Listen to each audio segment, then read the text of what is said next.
हर हर महादेव। जय शिव गुरु। सबसे पहले शिव गुरु के प्रणाम करतनी, सभी देवी देवता के प्रणाम करतनी। गुरु बहना गुरु भाई आप सब जितना यूट्यूब के माध्यम से कथा कहानी सुनत रहिले, आप सबके भी प्रणाम करतनी। आप सबके बीच दीदी आ गइल बानी फिर से एगो कथा लेके। इ कथा में बतावल गइल बा कि एगो बूढ़ी अम्मा रहतरी और शिव चर्चा से कितना नफरत करतरी। बाद में शिव गुरु का दंड देतानी उनका के। आप सब शुरू से लेके अंत कथा सुनम तो पूरा कथा समझ आई। चली देर ना करते हुए कथा के ओर बढ़ल जाओ गुरु बहना। देखिए एगो गांव में एगो किसान परिवार रहता। ओ किसान पति पत्नी के देह से मात्र एगो बेटी रहतरी।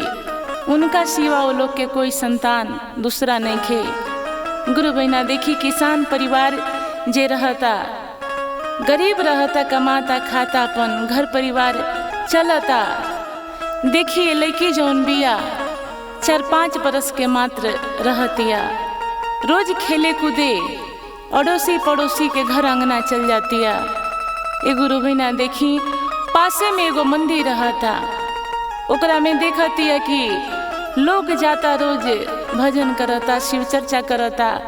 बहुत कुछ समझ नहीं खे आवत, लेकिन एक दिन नजर पड़ गई। ए गुरु बहना देखी जाके उ चर्चा में बैठ जाती है वो मंदिर में। अब भगवान के छोटा छोटा हाथ से ताली बजावे, लोग भजन गावे।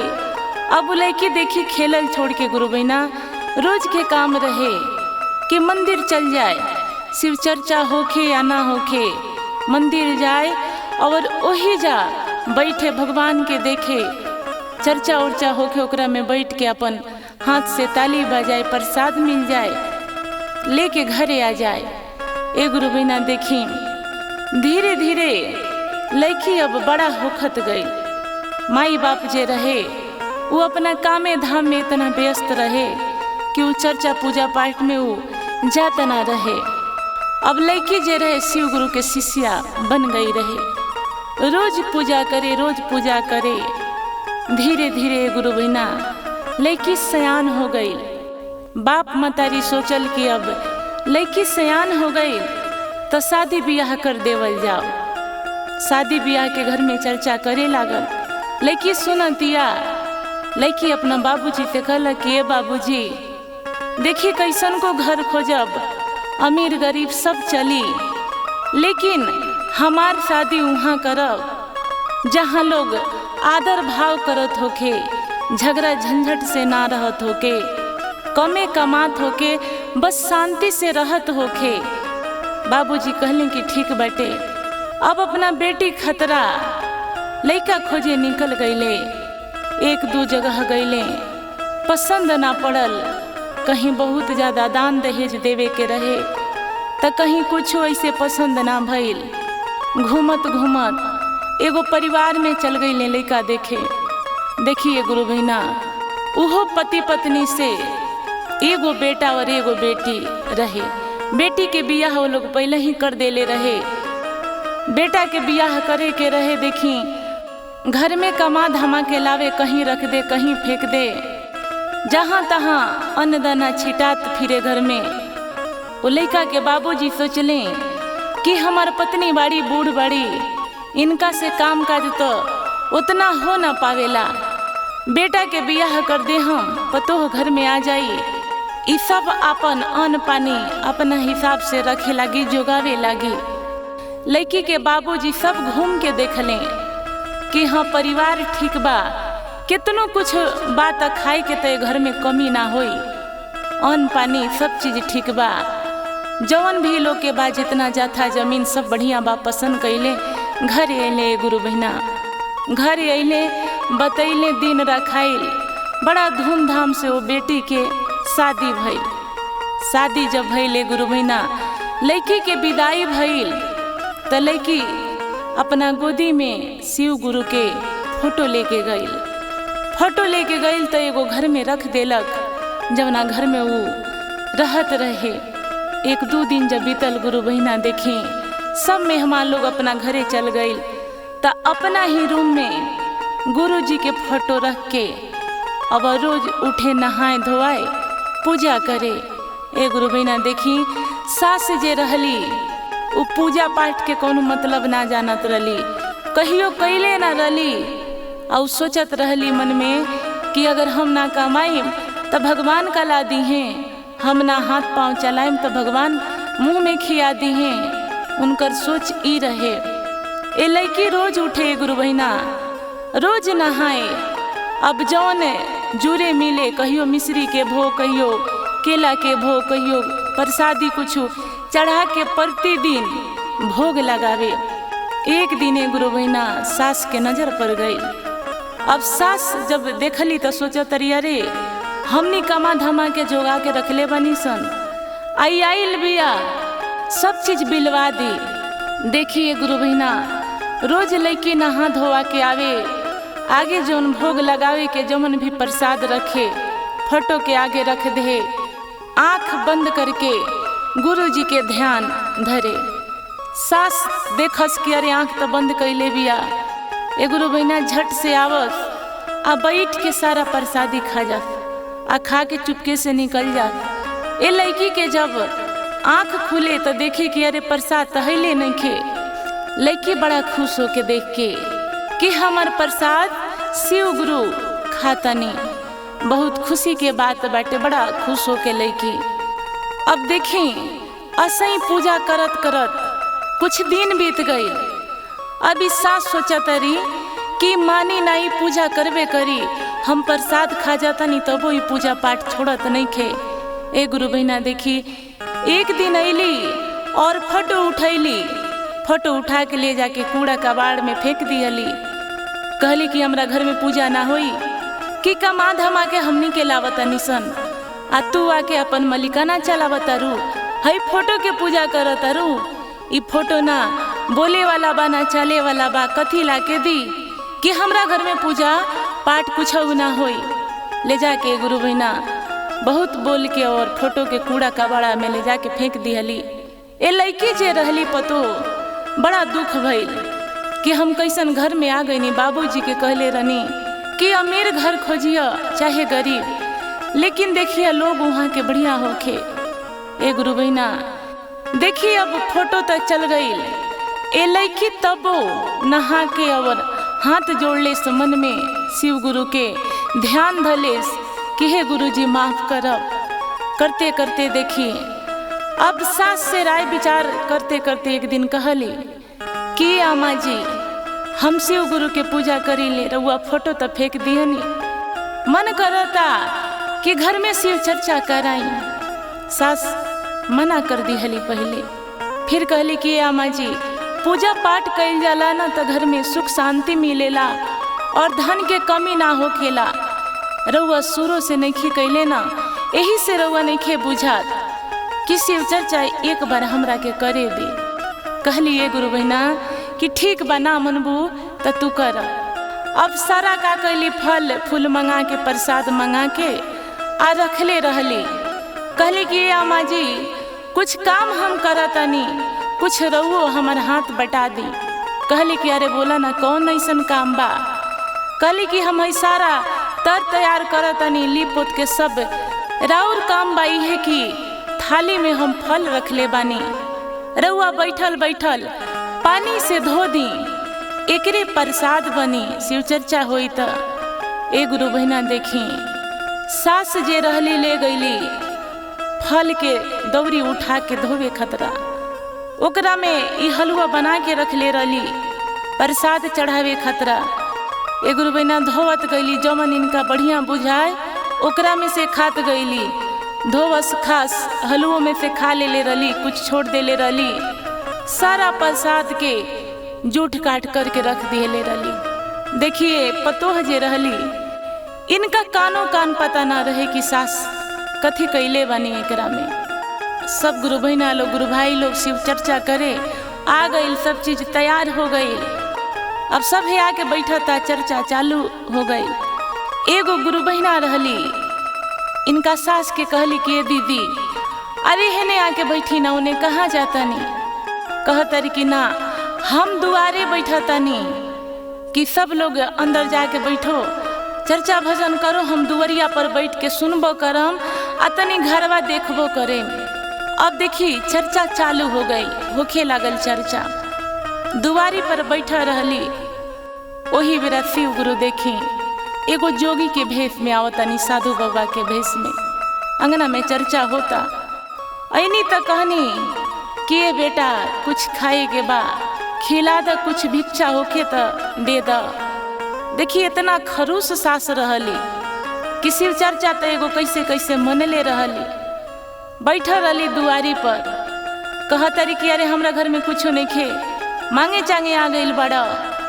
देखी बगले में झाड़ू रहे, गुरु बहना झाड़ू उठावत तारी, मारत मारत पहुंचा दे तारी कुछ दूर तक ले। अब देखी सारा ब्रह्मा विष्णु लक्ष्मी जी सरस्वती जी देखा तनी जा कि महादेव जी गइल बानी, और एगो बूढ़ी अम्मा बाड़ी झाड़ू लेके खेदा तारी। सभी लोग ठठा के हंसता कि महादेव जी के साथे होत का बा, देवों के देव महादेव दानी, और महादेव जी के संगे बूढ़ी अम्मा करत कथी बाड़ी। देखिए गुरु बहना, ई बूढ़ जे सास रहली खेदत खेदत मारत मारत अब गांव के बाहर निकाल के सरे धरा दिहली। शिव गुरु नाराज हो गईनी। देखी शिव गुरु सोचा तनी कि जौन कैले बाड़ी ना, इनकर दंड इनका मिले के चाहिए। ए गुरु बहना देखी गुरु जी क्रोध में हो गईनी और इनका के सुअर बना दिहनी। सुअर बन गईली। महादेव जी वहां से पर्वत पहाड़ पर चल गईनी। अभी सुअर बन गईली, सुअर बन के रास्ता पकड़ के गांव होते अपना दुआरी पे आ गईली। और गांव भर के लइका उस सुअर के पीछे पीछे घूमस घोगियाए। सुअर तो जे ही आवे उहे दुलब्दा लगा के चल जाए कि अरे सुअर कहाँ से आ गई। ए गुरु बहना सभी लोग देखा था कि सुअर, अरे चर्चा होता घर में, चर्चा भी खत्म भइल, आई सामने सुअर। सब लोग लागल बात करे कि अरे कहियो तो गांव में सुअर आवत न रहे, इस सुअर कहाँ से आ गई, वो भी जंगली सुअर। अब सब गुरु बहना लोग प्रसाद लिहल, अपना अपना घरे चल गई। पतो जे रहली लगली खोजे सास के कि अरे आमा जी तो दुआरी पर बैठा रहनी, आमा जी नजरे नहीं खियावत। अब सबसे पूछे लगली अड़ोसी पड़ोसी में कि दीदी हमरा सास के देखनी है, ए बहना हमरा सास के देखनी है। सभी लोग मना कर देलक कि ना। अब अपना पति से पूछा तरी कि जी राउर माई नहीं खी दिखाई दे, चर्चा होत रहे तो दुआरिये पे बैठा रहनी, अब पता ना कुछ देर से नहीं खी दिखाई दे। देखी पति जे रहले वो बड़ा क्रोध वाला रहले। कहले कि तू ही तो शिव चर्चा कैली है, आज शिव चर्चा कैली और आज हमार माइये भुला गई, कहाँ गई ना गई तू जान। लगली खोजे, मन में डर हो गई कि आखिर सास गईली कहाँ।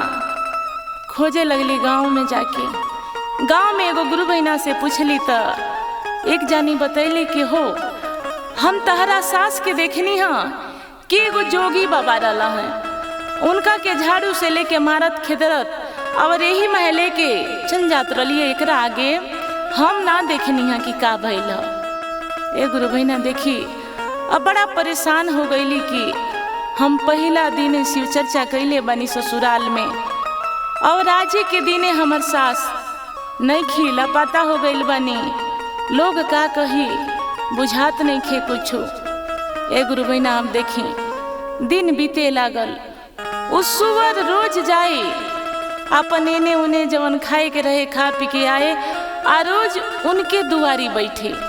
रोज शाम सुबह जाए खा पी के अपन इनके दुआरी आके बैठे। अभिनव के बात कुछ समझ ना आवे कि जंगली सुअर रहता जंगल में रहे के चाहिए, ये हमरा दुआर पर काहे रहता पूरा गांव छोड़ के। ए गुरु बहना देखी अभी अपन काम काज रोज करस, लेकिन मन में टेंशन रहे कि आखिर हमर सास न कुछ बतौनी ना समझौनी, कहाँ गईनी काहे गईनी, कोनो झगड़ो लड़ाई तो हमनी के बीच ना रहे। ये सोचस वही दिने देखी महादेव जी फिर से साधु के रूप में आवतनी तो दरवाजा से चिल्लातनी कि बेटा अरे कुछ भी इच्छा होके तो दे दा, कुछ खाई के भोजन करा दा। कहली हाँ बाबा, अरे आई ना। बड़ा श्रद्धा से देखी आसन लगैली, ले आके पानी दिहली, भोजन करैली। बाबा खाली हनी। बाबा पूछनी कि ये बच्चा अरे कुछ के कमी होई ना, तहरा ऊपर आशीर्वाद बा। कहली कि ये बाबा का कहीं एगो बात पूछी, बताई का हमरा के।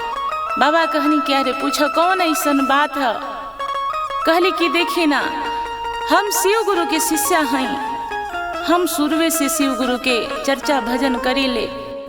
और पहला बार हम चर्चा कैले रनी ससुराल में। वही दिने हमार सास घर से पता ना कहाँ चल गई नी, कुछ बतैनी नहीं, कुछ समझ नहीं खे आवत, केकरो से पता नहीं खे लागत। लेकिन हमार सास चल गई नी। अब वही दिन से वो द्वार पर देखी एगो सुअर बाटे। वो रोज गांव घूम के आवेला, खा पी के आवेला, और सारा गांव छोड़ के हमरे दुआरी आके बैठेला कि हमरा बुझात नहीं के शुभ बा अशुभ बा, कि बाबा रउए कुछ बताइए। बाबा कहनी के बेटा चर्चा करेलू तो चर्चा करी है एगो औरी, और चर्चा में ले आके जल रखिया। चर्चा जब खत्म हो जाई तो जल के पानी लेके सुअर के देह पे छिड़क दिया, प्रसादी अपन बांट दिया। ओकरा बाद शिव गुरु के याद करिहा, तहर सास मिल जाए।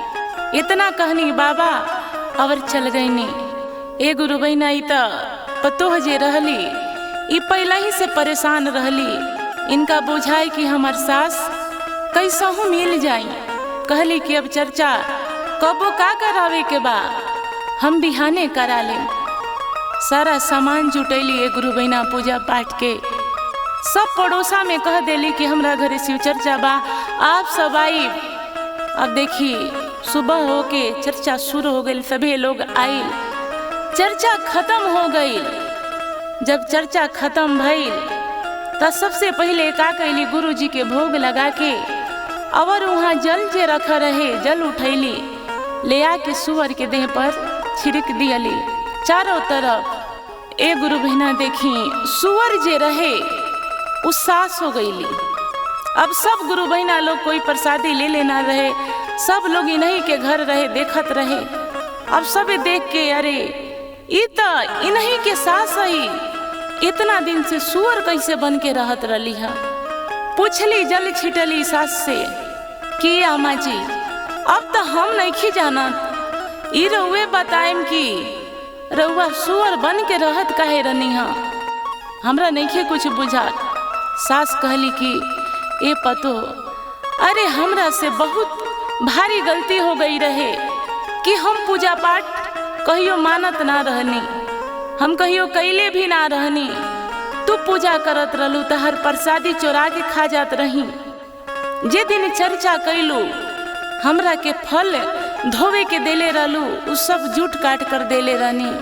और दुआरी पर जब बैठा रहनी चर्चा तहनी करत रह जान सभे, त एगो जोगी बाबा साधु बाबा अइले और मांगत रहले भिक्षा। हम झाड़ू उठैनी, मारत मारत पहुंचा दिहनी गांव के बाहर।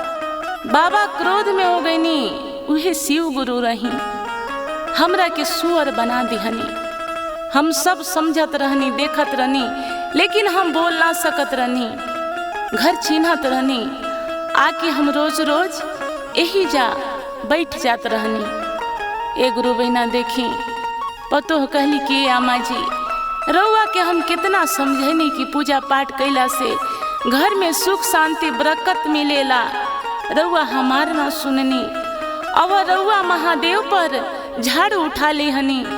बताई कितना बड़का पाप कैले बानी। रउआ हाथ जोड़ ली हली, कहली कि ये पतो अरे क्षमा कर, हम ना जानत रहनी।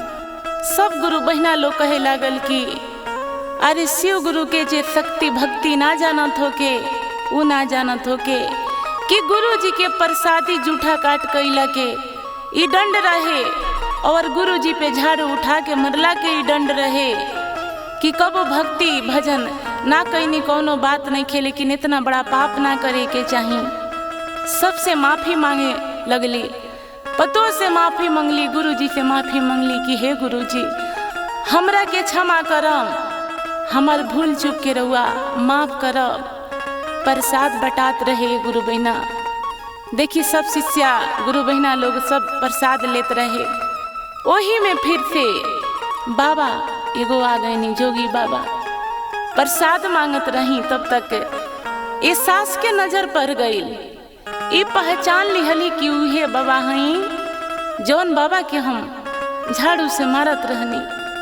फट से गईली बाबा के पैर पकड़ लिहली, कहली कि ये बाबा हमरा के माफ करब कि रउआ के हम ना पहचान पवनी, कि हम पूजा पाठ ना करत रहनी, पतो जे करत रहली उहो हमरा निक ना लागत रहे। देखी सब गुरु बहिना लोग लागल देखे कि अरे स्वयं महादेव जी आ गइल बानी, ई पहचान लेली। सबसे लगली कहे कि इहे बाबा रही ओह दिन हम मारत रहनी। पतो रहली बाबा के हाथ जोड़ लिहली, पैर पकड़ लिहली कि हे बाबा माफ करब, क्षमा करम, सास के गलती के माफी हम मांगतनी, आज से कौनो गलती ना होई। बाबा सबके आशीर्वाद दिहनी और चल गईनी। सभी गुरु बहिना लोग अपना अपना घरे चल गए। ए गुरु बहिना देखी सास जे रहली अब बहुत दिन से असल शिव गुरु के भक्त बन गईली, शिष्या बन गईली। और बिना पूजा कैले कहियो ना खास, जल चढ़वले कहियो ना खास।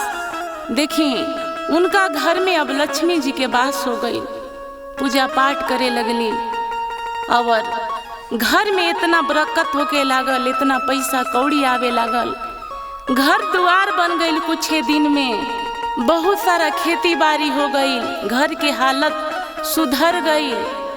अब सभी लोग आपस में बात करे कि अरे देखा ये बुढ़ियो कहियो पूजा ना करत रही है, लेकिन अब पूजा पाठ शिव गुरु के करत रही तो कितना आगे पहुँच गईली, कितना आगे बढ़ गईली।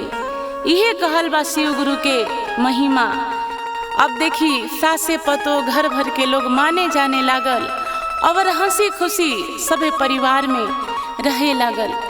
और आप सब पूजा पाठ करी, चर्चा करी, भजन करी, खूब भक्ति करी। गुरु बहिना देखी यह कहल बा कि जैसन करनी वैसन भरनी, जैसन सास कैले रही वैसन पा गईली, बाद में चल के सुधर गईली। आप सब ये कथा कहानी पूरा सुन लेनी तो कमेंट में हर हर महादेव लिख दे हम और चैनल के सब्सक्राइब करें। धन्यवाद।